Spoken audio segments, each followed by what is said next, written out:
Hi, everybody. Welcome to learn a little bit more about the environmental rating scale. Just for your knowledge, I just discovered that there is a brand new one. I still have the old version. I haven't ordered the new one, but when you purchase yours, you can choose to buy a new one. If you already have one, just use the old version. They pretty much all work the same. They are all scored in the same manner. What varies is how you score them and the items that they have in each section. So for infants, they're not going to have a classroom set up the same way as a preschooler or as a family daycare. So that's what varies a lot between the older version and the newer version. What mainly varies is there is a bigger focus on interactions than there used to be. So this is still a great tool, and let me show you the new tools so you can get a little peek about what they look like. So you can find, this is the most common, the Eckert's 3R, and I have my version right here.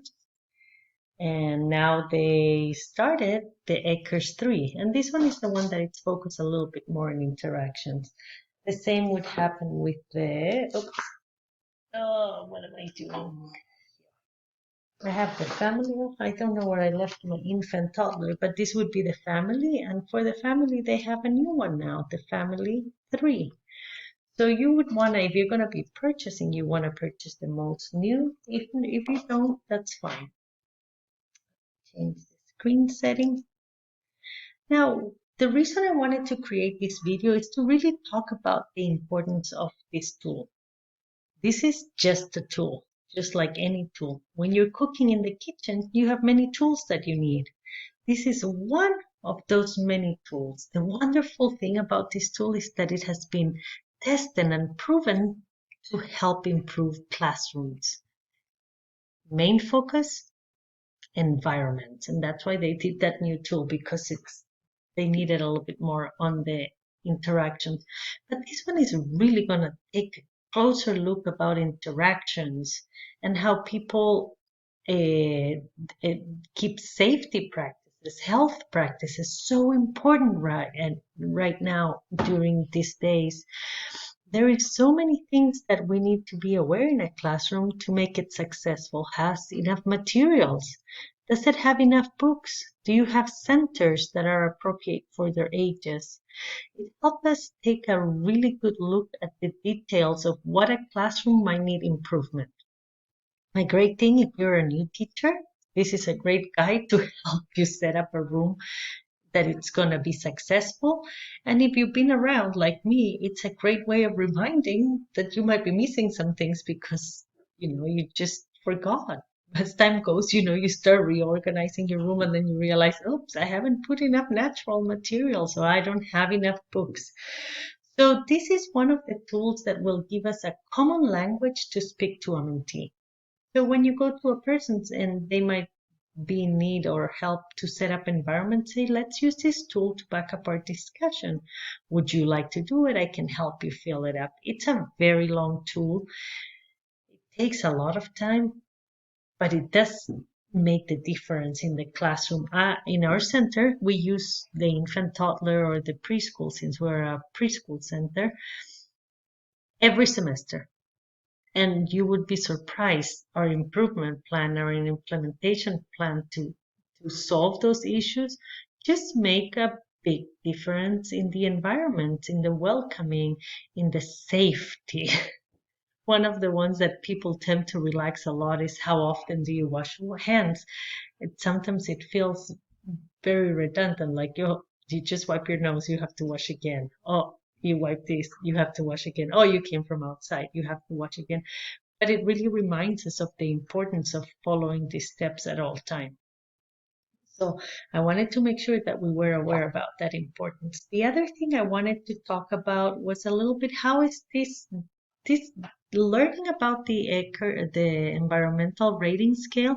It's going to take us several modules.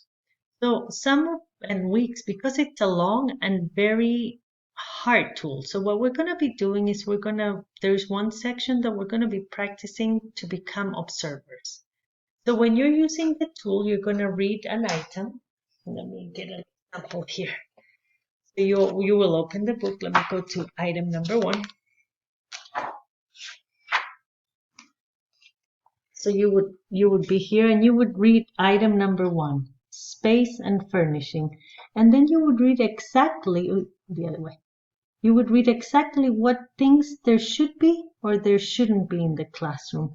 If you find these, you would mark them with a check. Yes, they are here. And if they're not there, you don't mark them. They're not there. They're absent. So that means that something that it's needed. Sometimes there is disclosures that come with a little asterisk. I don't know if you're able to see, there is one right there. And then the explanation would be on the other page. And they would give you a detailed explanation of what that asterisk means. What do they mean by that language? So I hope at this point you have read the instructions and how to grade. It's very complicated. That's why I've put some videos and we will be practicing. So right now we're going to be practicing observing some classrooms. So we're going to see little short clips of classrooms and we're going to try to rate through a quiz that I've created. The fun thing of this quiz, whether you get it wrong or right, at the end it's going to show you the answer. And there is another little short clip that explains why they scored the score that they gave. So you can get to really see why things are happening a certain way. Then in the future, we will practice scoring. So there will be, I will set up some rating sheets. Let me see if I can show you the rating. Because I had one handy. You know what I have? Nope, I don't have it handy. Let me look for it. So at the bottom of your module, you have a rating scale, and you can always make a copy. I never use this one because then you cannot use the book again. So it's always useful. So what we're gonna do, we're gonna get some rating scales, and we're gonna practice scoring. So I'm going to do some fake scorings and you're going to tell me, oh, is that a 1, a 2, a 3, a 4, a 5, or a 7? So that way you become better at the scoring. And then we're going to do an overview on how you fill the complete tool. The idea of this is that you, as your end product, you will be doing an ECHRS in a classroom, in a real classroom, or maybe in your family daycare, or maybe in a after school daycare. The idea is that you can do it on your own if you have, or you work in a program, or you can go to another place and do it and observe. If you have a center or a place that you work in, do it there. Improve the quality of what you're doing. So you're going to observe and you're going to rate that classroom or that center or that family daycare. Based on the results you get, you're going to do an improvement plan. And that's going to be the second assignment that it's attached to the assignment of the ECHR. So they really go hand in hand. The ECHRS will give you a really good language and observations of things that a center might need to change, to improve. And then how do you make those changes to be realistic and to be truthful to what you're observing and not what you want? So you might hate the color of your room, really despise it, and you really want to change it. ECHRS won't tell you that the color of the room needs to be changed. So again, there is things that we want and things that should be done based on research. So based on research, if that paint has chips and it's not safe because it's peeling out somehow and the kids could eat it, that's an improvement that needs to be done. But because you do not like the color, that doesn't mean that that should be part of your improvement. Your improvement plan should be totally based on the needs of your classroom. And then you need to make it realistic. A lot of times people put, for example, there's not an outdoor source of water. So they say, oh, just get a faucet outside. But is that really realistic? So you need to think a little bit outside the box. And if you are going to add a new faucet, you better get a quote of how much it's going to be. you get an idea. Is it really possible?